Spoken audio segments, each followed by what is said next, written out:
Als jong meisje ging ik graag op vakantie naar Griekenland en werd ik betoverd door de helderblauwe Middellandse Zee. Ik werd me al snel bewust van de grote plastic soep in de oceaan, maar ik had geen idee dat plasticvervuiling dichterbij was dan ik dacht. Jaarlijks komt er ongeveer 570.000 ton plastic in de Middellandse Zee terecht. Maar hoe komt er zoveel plastic in de Middellandse Zee? En krijgen we al dat plastic er ooit nog uit? Het eiland Cyprus ligt midden in de Middellandse Zee en de Cypriotische bevolking doet er veel aan om de plasticvervuiling in de Middellandse Zee tegen te gaan. There is tons of plastic in the Mediterranean Sea, and by 2050 we're going to have more plastic in the Mediterranean Sea than fish. So we're talking about millions of plastic that ends up in a very enclosed space. And we have no means at the current moment to get all that plastic out. There's a big plastic problem in Cyprus, especially in the businesses like restaurants, beach bars, hotels, where there's a massive production but also use of plastic. There's about 80% of plastic on our beaches in Cyprus. What we know now, and we didn't know 10 years ago, is that plastic is not biocomposed material. So plastic stays always in natural environment. En dat is een groot probleem dat lastig is om op te lossen. Maar als het plastic probleem nu zo groot is, wanneer is het dan begonnen? Well, the history of plastic is very interesting. It started in early 19th century. And it was a new product. Everybody was very much excited. In early 20th century, 1930s, that it started becoming more and more getting into our lives. The big push was during Second World War, when plastic in the form of polyethylene was used in radars. And then the PK was used in different ammunitions, and this big push to the use of plastic. And after that, we have use of plastic in textiles, and it proceeded, and we ended up today with plastic as we know it today.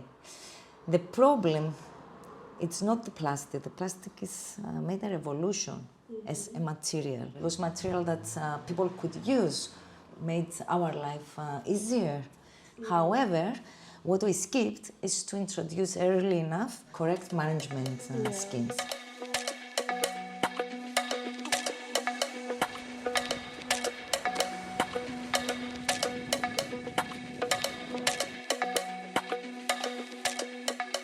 I do my cleaning routine every day.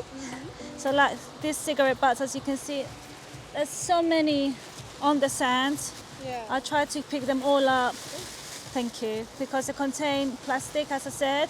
You can see that it's really near the sea as well, because that will be taken into the sea and will be dissolved in the sea. Very easily. Yes, especially during the winter season, where it's a lot of rain. It's easier for the waste to end up in the sea. Why is it so important to clean up the beach? Because of the plastic waste that needs to be stopped and not to end up in the sea.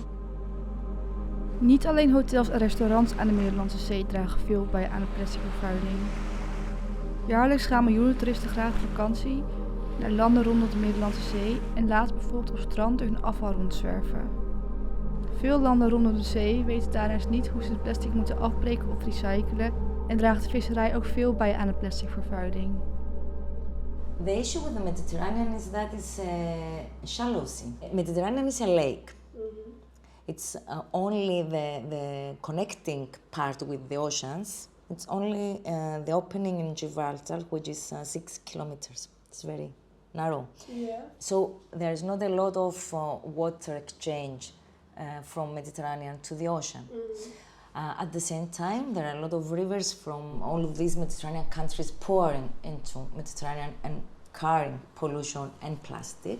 And when you don't have big depths, pollution more easily develops. There are toxins gathered around plastic pieces. Chemical pollution becomes finds each other and conglomerates. So it's the morphology of the Mediterranean that creates all these conditions, and this is why Mediterranean is the highest plastic pollution in the world. How much plastic do you grab when you are cleaning up? On my own, if I'm Yeah. on my own, I will pick up a small plastic bag of rubbish. This is quite big, I won't fill this up. So, when do you find the most waste? Like in the afternoon, in the evening, or maybe in the morning? Maybe at the end of the day. So you see, here is the river Basento, and there's a lot of pollution coming from Italy. And the Mediterranean has a lot of local seas, we can say, and each local sea has different characteristics. So this is one of the reasons we cannot speak about a general Mediterranean pattern, Okay. because each part has its own current regime morphology.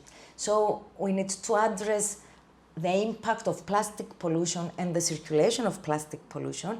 We need to address it locally in the Mediterranean, and then we can have the whole picture. The pollution, it's not coming from the plastic that you can see. No. It's microplastic. Yeah. Microplastics are really, really tiny pieces of plastics, as the word suggests. Basically, whatever we leave out there, if it's big plastic, let's say a water bottle, then the sun is going to come on it, waves, the salinity, and it's all going to break down into these tiny little fibers of plastic or pieces of plastic that you cannot even see, or sometimes they're really, really tiny and really, really small.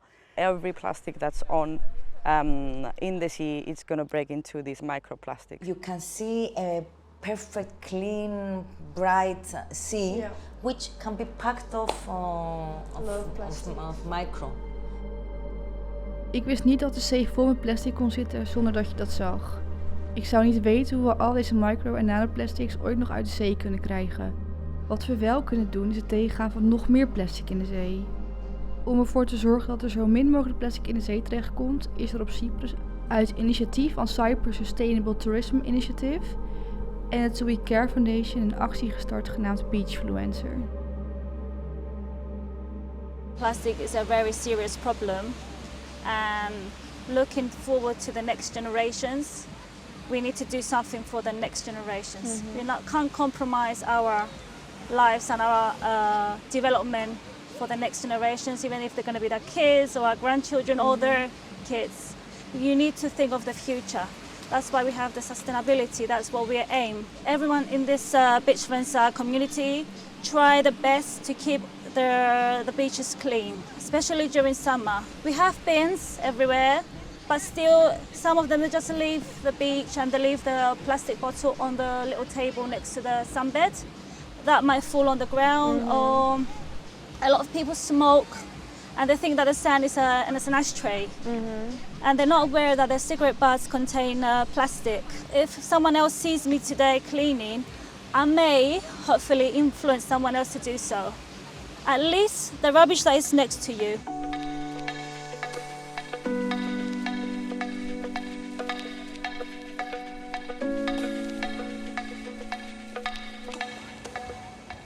Ja, ik kan inderdaad wel zien dat er echt wel minder plastic hier op het strand ligt. Tenminste, er ligt nog wel iets. Het is niet helemaal weg. Maar wel minder dan bijvoorbeeld in Nederland. Of als je bijvoorbeeld in Griekenland zo kijkt op het strand als je op vakantie bent. Is het hier wel echt anders. Wel echt minder. Dus dat is op zich wel een goed teken dat het wel werkt. Al die acties die ze hier bedenken. This is a litter that we find 2 days ago in the coast of Larnaca. You can see the net, the fishing net. Imagine these fishing nets coming together for hundreds of meters, and they fish by themselves. They are plastic, nylon, they cannot be decomposed in this marine environment, so they keep fishing.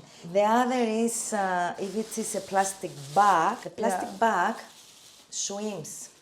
They think it's their food. We have a name for this, it's called toxic love. So they go for it, they eat it, and while they swallow it, they choke again. But there's a third problem that it's not very well known. If and when they swallow plastic, either in this form of plastic bag, if they manage to swallow it, or in microplastics, their stomach becomes full of plastic, which is not digestible. So they don't feel hunger, and they die from starvation. They stop eating. So this is, I think, this is the worst problem. Like here, you can't really see it. It's just there. I mean, you can see how people are not aware of the plastic. They think it's just paper, but it's not paper. It contains plastic, which this ends up in the sea and it's being consumed by fish. Is that plastic? I'll just take that. That's really bad. Oh, that's from fishing. Ew. Yes. Oh, that's sad. That could end up in a turtle or being consumed by a fish. Oh, that's really sad to see.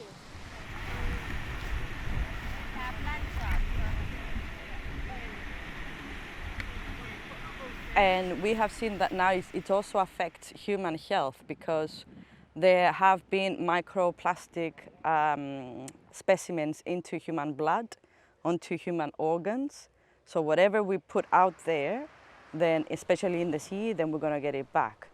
So you have pollution, you have loss of biodiversity, healthy ecosystems. If you don't have healthy ecosystems, then the whole system collapses. And then it brings it back to our health and our well-being and all these possible new health threats that we don't know about on humans. It creates, perhaps, it is accused that plastic in our body creates problem with our respiratory system, immune system. So there is a lot of discussion now and a lot of research going on to identify the impacts of plastic in public health. De tijd om het plasticprobleem aan te pakken begint dus te dringen. Om het probleem goed te reguleren moeten er strengere regels komen. You know the reason why only Europe is starting to manage it better? Well, Europe has within its core the concern for sustainability and for the environment. Very early in Europe that it was recognized that if we don't proceed towards sustainability, we will have very serious problems. This was not the case in China, which is a developing economy. In India, River Ganges has an amazing amount of waste pouring into Indian Ocean.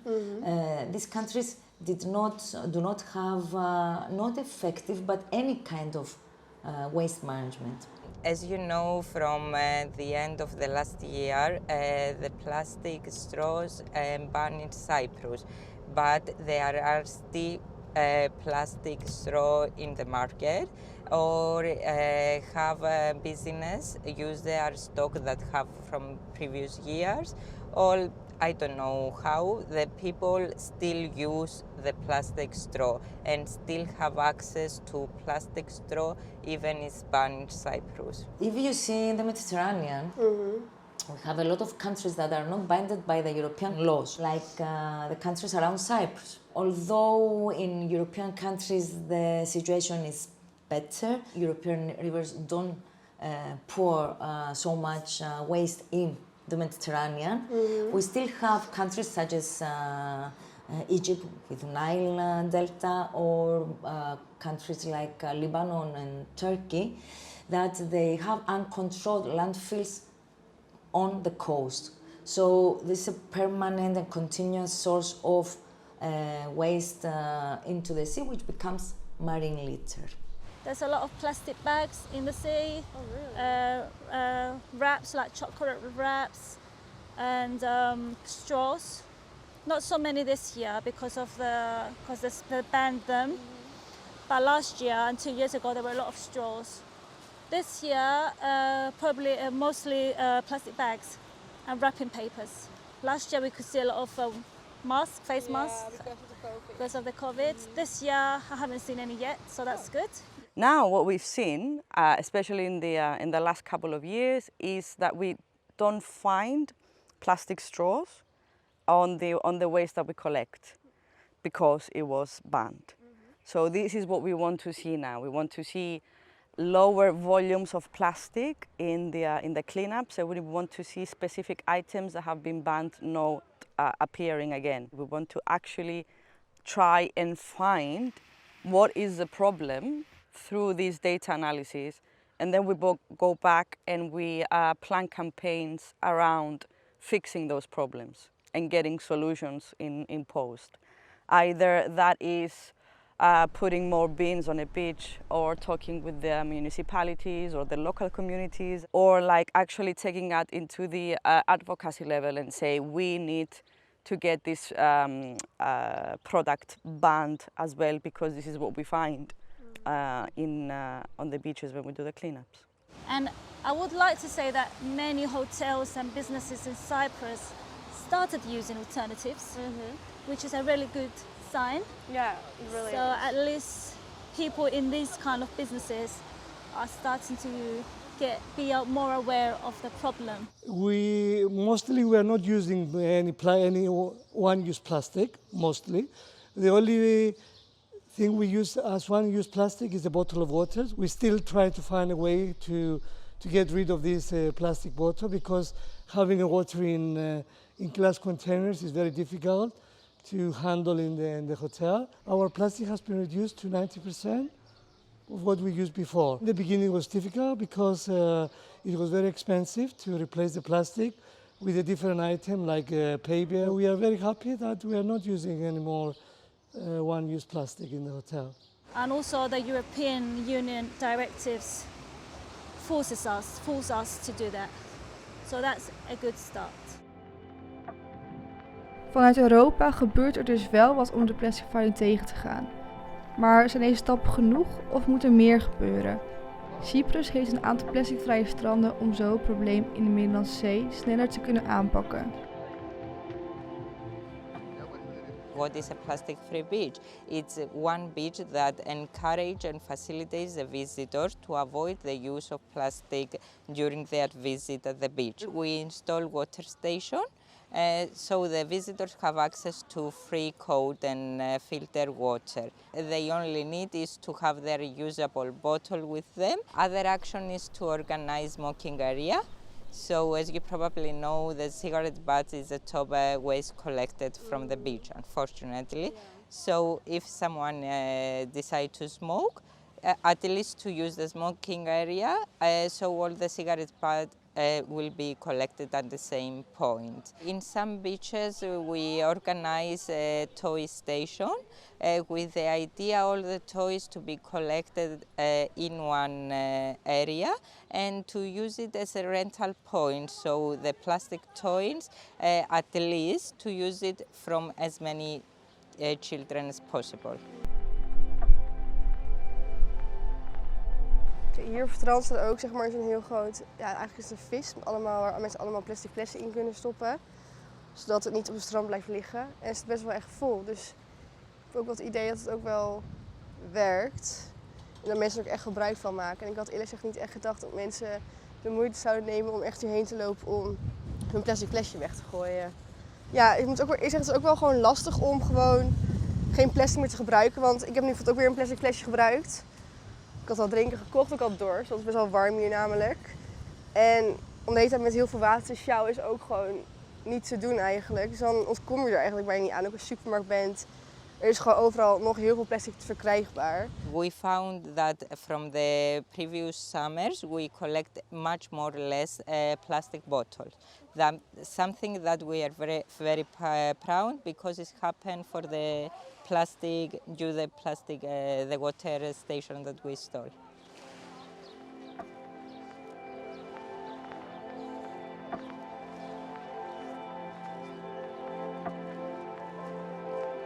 This artwork is Calypso. It's created by an artist, Vangelis Evangelou. He's an artist from the area, and it's created out from plastic that collected from a beach and underwater cleanups that we organized in previous years. And the story behind the Calypso is it's a turtle with the aim to sensitize the visitor for the plastic pollution, and that the plastic that they use most of the time end up in their stomach, and unfortunately they die because of plastic. So Calypso is our mascot for this beach, to sensitize the visitor for plastic pollution and encourage them to use less plastic. What I believe the issue is that to implement policies that will really have impact in minimization of plastic, find alternative material, and improve waste management. If we implement practices of circular economy, this plastic that is already in the market can become raw material for energy, for other kinds of materials. And do you think there is a life possible without plastic? The life is possible. Yeah. I believe so, yes. I believe science has evolved so much that you can find other kind of material that they're authentic and they can last in time. So you don't need plastic. There is definitely hope. There is hope now. There is hope also in the future, because we've seen a lot of initiatives that have been created. We've seen a lot of directives. We've seen a lot of directives at the European level. We've seen a lot of laws that have been implemented and established. So there is a lot of progress that has been made. So stopping the creation of these products is one of the biggest steps, because you cannot put something in the market, you cannot put something where people can use to the consumers if it cannot be reused, recycled, refurbished. This is the new laws that we want to also push and promote.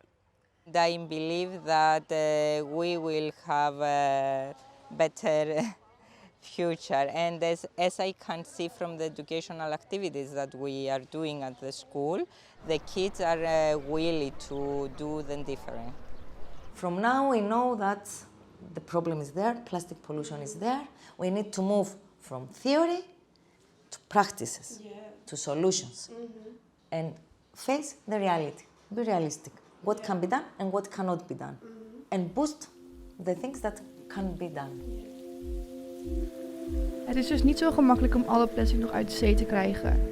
Maar wat we nog wel kunnen doen is ervoor zorgen dat er niet nog meer plastic in de Middellandse Zee belandt, zodat we in 2050 meer vissen in de zee hebben dan plastic.